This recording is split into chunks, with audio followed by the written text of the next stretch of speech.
수도권의 집단 감염 상황이 갈수록 심각해지고 있습니다. 서울 관악구 방문 판매 업체에서 시작된 감염 사례가 최소 256명으로 집계됐고 어르신들이 주로 이용하는 보호시설과 요양시설 등을 통한 감염도 확산하고 있습니다. 현장에 나가 있는 취재기자 연결합니다. 엄윤주 기자. 네, 서울 관악구의 방문 판매 업체 앞에 나와 있습니다. 네, 먼저 방문 판매 업체 관련 확진 사례가 꾸준히 늘고 있는데 감염 상황 정리해 주시죠. 네, 오늘 정오 기준으로 방문 판매업체 관련 확진자 수는 모두 259명입니다. 이 가운데 이곳 리치웨이와 관련된 확진자는 202명입니다.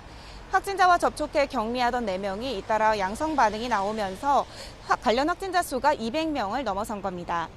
경기 안양시는 오늘 72살 남성이 코로나19 확진 판정을 받았다고 밝혔는데요. 안양동에 사는 이 남성은 지난 19일 리치웨이 관련 확진자와 함께 밥을 먹은 것으로 파악됐습니다. 밀접 접촉자로 분류돼 곧장 자가격리에 들어갔고 검체 검사도 받았는데 결국 양성 판정을 받았습니다. 앞서 어제 서울 역삼동에 사는 27살 남성 A씨가 코로나19에 감염됐습니다. A씨는 지난 6일 리치웨이 2차 감염지인 명성하우징의 직원과 서초동 주점에서 접촉했습니다. 이후 2주 동안 자가격리를 했는데 격리 해제 직후 받은 진단검사에서 양성 반응이 나왔습니다. 자가격리를 하고 있었기 때문에 다행히 별다른 동선은 없었던 것으로 확인됐습니다. 이처럼 이곳 방문 판매업체에서 시작된 연쇄 감염 전파 속도는 매서운데요.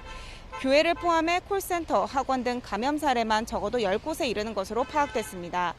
대전 서구에 있는 방문 판매 업체와 관련해서도 8명이 추가로 확진 판정을 받으면서 지금까지 누적 감염자는 최소 57명으로 늘었습니다. 자, 그리고 어르신들이 주로 이용하는 보호시설과 요양시설 등을 통해서도 감염자가 계속 나오고 있다고요. 네, 그렇습니다. 서울 도봉동에 사는 51살 여성이 오늘 코로나19 확진 판정을 받았는데요. 이 여성은 지난 17일 양성 판정을 받았던 성심 데이케어 센터 확진자의 가족으로서 병간호를 하던 와중에 증상이 나타난 것으로 알려졌습니다.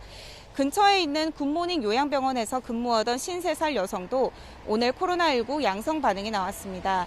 여성은 지난 19일 확진 판정을 받은 요양원 입소자와 접촉했는데 이 입소자는 앞서 성심 데이케어 센터를 방문하기도 했습니다. 감염자가 2명 늘면서 성심 데이케어 센터와 관련한 누적 확진자는 45명입니다. 방역당국은 수도권을 중심으로 소규모 집단 감염 사례가 잇따르는 만큼 방역수칙 준수를 거듭 강조했는데요. 이에 따라 오늘 오후 6시부터 방문 판매업체와 유통물류센터, 300명 이상의 대형 학원, 그리고 뷔페식당을 고위험 시설로 지정해 단속을 시행합니다. 시설의 사업주나 종사자는 출입자 명부 관리와 개인 보호구 착용 등 방역 수칙을 지켜야 하고 이용객들도 마스크를 쓰고 거리 두기를 해야 합니다. 방역 수칙을 위반할 경우 300만 원 이하의 벌금이나 집합 금지 명령을 받을 수 있습니다.